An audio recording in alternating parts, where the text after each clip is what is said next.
Você sabia que a lei do salão parceiro pode ser um grande aliado na gestão do seu salão de beleza ou da sua barbearia?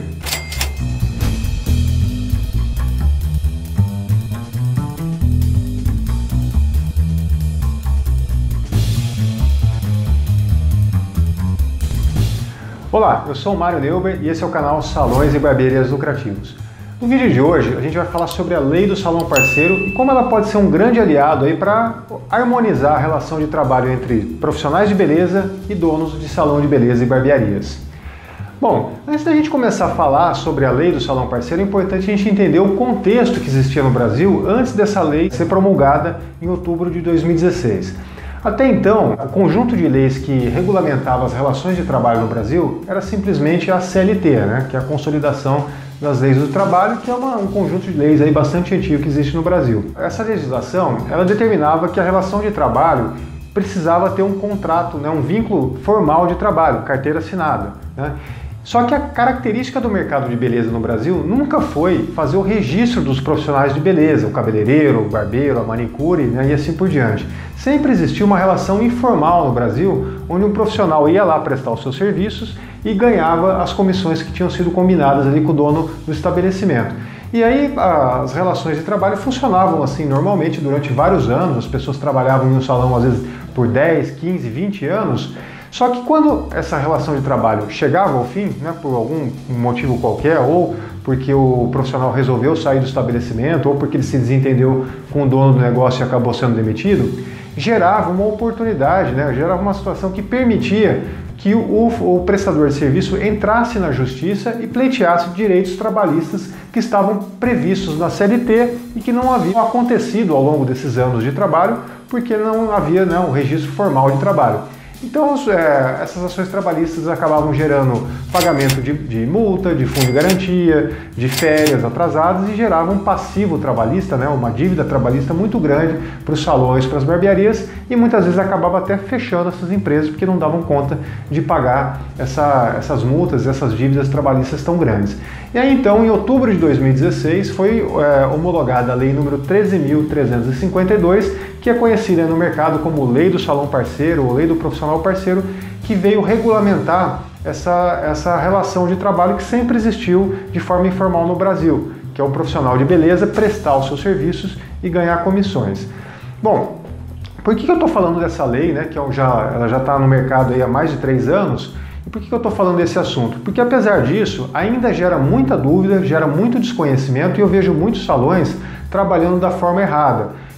Salões que acreditam que estejam trabalhando conforme a lei prevê, mas que não estão e por não estarem trabalhando de acordo com o que a lei prevê, acabam também estando expostos a riscos trabalhistas. Então o objetivo desse vídeo é esclarecer essas dúvidas e fazer com que você tenha aí conhecimento do que você precisa fazer no seu salão, na sua barbearia, para estar enquadrado na lei. E tanto o empresário de beleza, o proprietário de salão de barbearia, fique tranquilo, como também o prestador de serviço, o barbeiro, o cabeleireiro, possam também se beneficiar de todos os recursos aí que essa lei prevê para os dois lados, que ela gera tanto benefícios para o dono do salão da barbearia, como para o cabeleireiro, para o barbeiro, e também gera responsabilidades para os dois lados. Então vamos começar a entender. Primeira coisa, gente, para quem que essa lei se aplica? São todos os funcionários de um salão de beleza, de uma barbearia, que podem ser enquadrados na lei do salão parceiro? Não. Na verdade, só podem gozar dos benefícios dessa lei os profissionais que trabalham com as atividades diretamente relacionadas à prestação de serviço. São eles o cabeleireiro, ou cabeleireira, o barbeiro ou barbeira, a manicure ou pedicure, o maquiador. Essas leis e resoluções que eu falei, eu vou deixar aqui no link da descrição do vídeo. Bom, quem que não pode ser contratado no regime da lei do salão parceiro? Os demais funcionários do salão de beleza ou da barbearia. São eles a recepcionista, a pessoa que cuida da limpeza, o pessoal que trabalha nos serviços administrativos, pessoas que trabalham em outros serviços auxiliares que não sejam a atividade fim. As únicas atividades que podem ser enquadradas são aquelas que eu falei. E diferente do que acontece na CLT, onde a relação de trabalho é entre empresa e funcionário, com a lei do salão parceiro, a relação de trabalho entre o dono do salão de beleza e o profissional de beleza não vai ser de patrão e funcionário, mas sim de contratante e prestador de serviço. Para que o profissional de beleza ele possa se tornar um prestador de serviço, né, e trabalhar dentro da lei, ele precisa se transformar em um CNPJ, ele precisa ter um CNPJ. Existe uma modalidade de CNPJ que é muito adequada a esse formato de trabalho, que é o MEI. Né? O que significa MEI? MEI significa microempreendedor individual, que é uma modalidade de empresa justamente para pequenos empreendedores, pessoas que são profissionais autônomos, né, que prestam seus serviços e que podem então emitir nota fiscal e se tornar prestadores de serviço. O que você precisa fazer, né? Você que é cabeleireiro, barbeiro, manicure, o que você precisa fazer para se tornar um MEI? Primeira coisa, né? Entrar no portal do empreendedor. Para abrir essa empresa, diferente de outras modalidades de empresa, você não precisa ter contador, é uma coisa muito simples, é uma modalidade ali bastante simplificada que o governo federal oferece. Então a primeira coisa que você precisa fazer é entrar no portal do empreendedor, eu vou deixar o link aqui embaixo, e ali você faz o seu cadastro para se tornar um microempreendedor individual e o próprio portal ele já vai te dar o seu número de CNPJ. Uma coisa muito importante, depois que você cria essa empresa, se torna um CNPJ, você passa a ter algumas responsabilidades. E uma delas é fazer o recolhimento mensal dos impostos. Isso é um assunto muito importante e que muitas vezes aí o empreendedor deixa de lado e depois ele pode ter dores de cabeça futuramente. Então, para que você abra, né, se torne um MEI, você não pode ter nenhuma sociedade em outra empresa, você tem que ser a sua primeira modalidade ali de empresa, né, você não pode ser nem dono de outras empresas, nem sócio de outros negócios, e também existe uma restrição no faturamento máximo que você pode ter. No caso, para você ser um microempreendedor individual, o seu faturamento anual ele não pode ultrapassar R$81 mil no ano, tá? R$81 mil no ano. Isso significa R$6.750 por mês.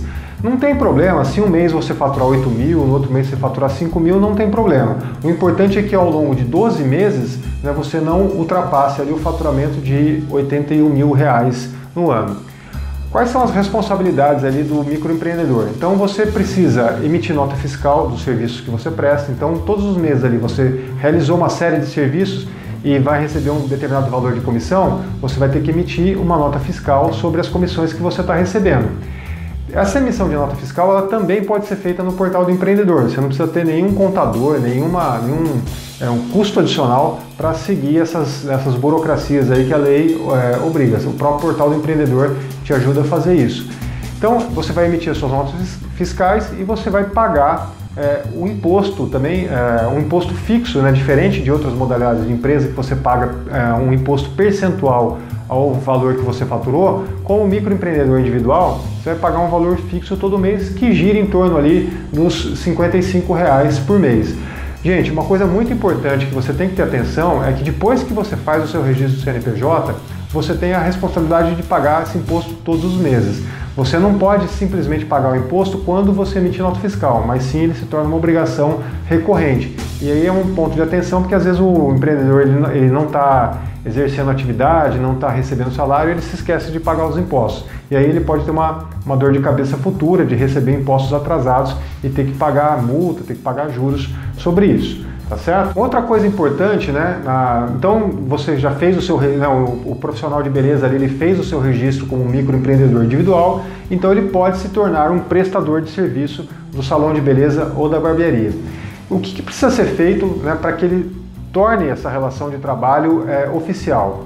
A lei, gente, ela obriga, né, que seja celebrado um contrato de trabalho, um contrato de prestação de serviço entre o salão de beleza ou barbearia e o profissional de beleza. Essa relação ela só está oficializada quando esse contrato é homologado no sindicato da categoria. Então é muito importante que, ao se optar por ter profissionais de beleza trabalhando no regime da lei do salão parceiro, que seja feito um contrato de trabalho, um contrato de prestação de serviço e que este contrato seja homologado no sindicato. E aí é um ponto que muitos salões acabam escorregando, acabam não fazendo isso, e quando não fazem isso, eles estão sujeitos à regulamentação da CLT. Né? Caso ele não tenha feito essa documentação, esse contrato de trabalho e homologado isso no sindicato, a lei não está sendo cumprida e você então está ali exposto a riscos trabalhistas. Por isso é muito importante que seja feito o contrato, seja homologado no sindicato.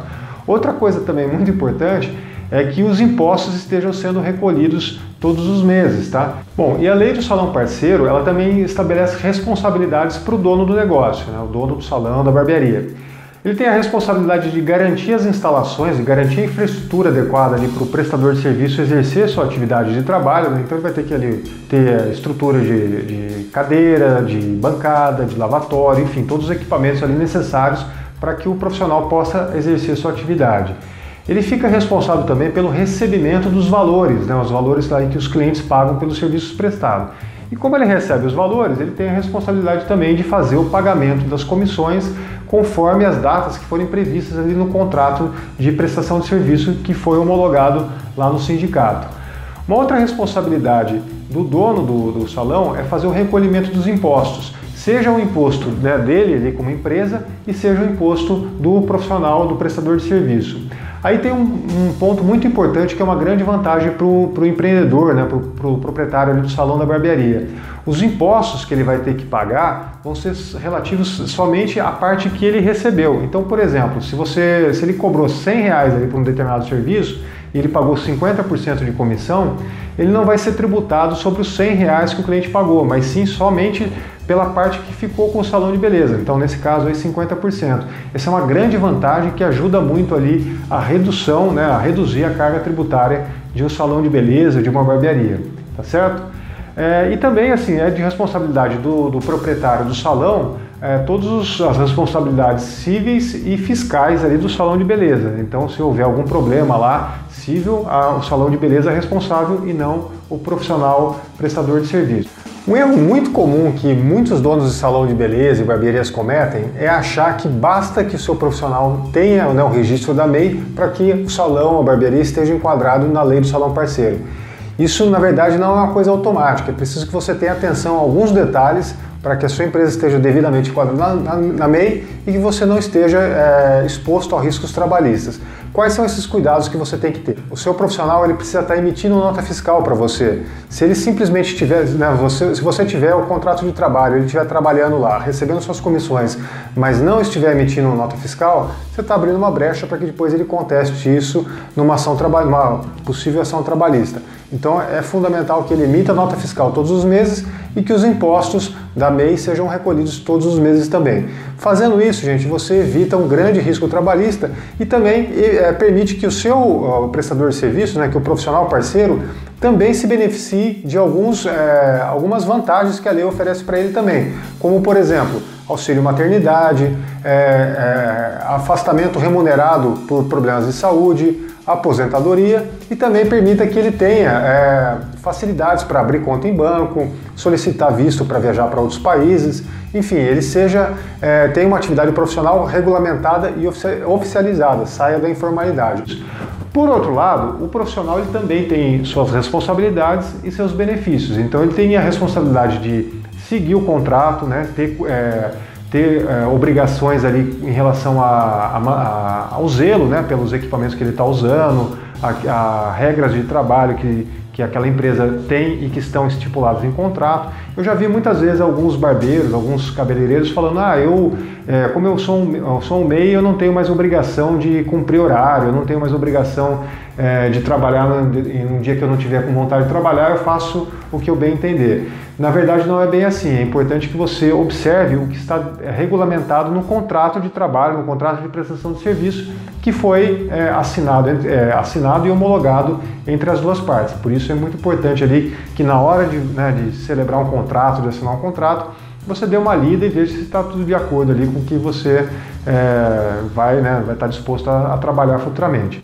Ou seja, no final das contas, todo mundo tem vantagens em trabalhar no regime MEI. Seja um empresário de beleza, que ele vai evitar problemas trabalhistas, vai reduzir sua carga tributária, e seja o profissional de beleza, que vai ter a sua atividade profissional também regulamentada, vai ter ali o recebimento das suas comissões garantidas em contrato, enfim, vai ter todo o trabalho formalizado, e vocês dois, então, tanto profissional como empresário, vão poder trabalhar de mãos dadas, aí, como parceiros, né, como que a lei prevê, para que todos estejam ali fazendo o seu melhor e podendo prestar bons serviços e ter bons lucros aí na prestação de serviço. Esse é um assunto muito importante que ainda gera muitas dúvidas aí de profissionais, de donos de salão, donos de barbearia, e que é um tema muito importante que pode ser um grande aliado para você aí na gestão do seu negócio.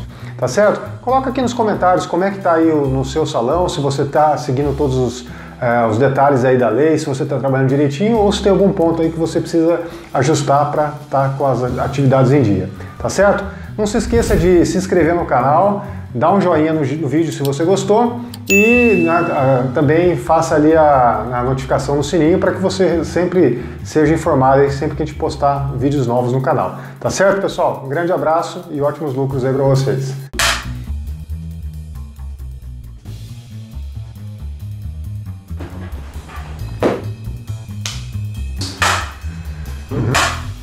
Não há nenhuma brecha ali para abrir a guarda aí do seu negócio. Bom, break, pode ir?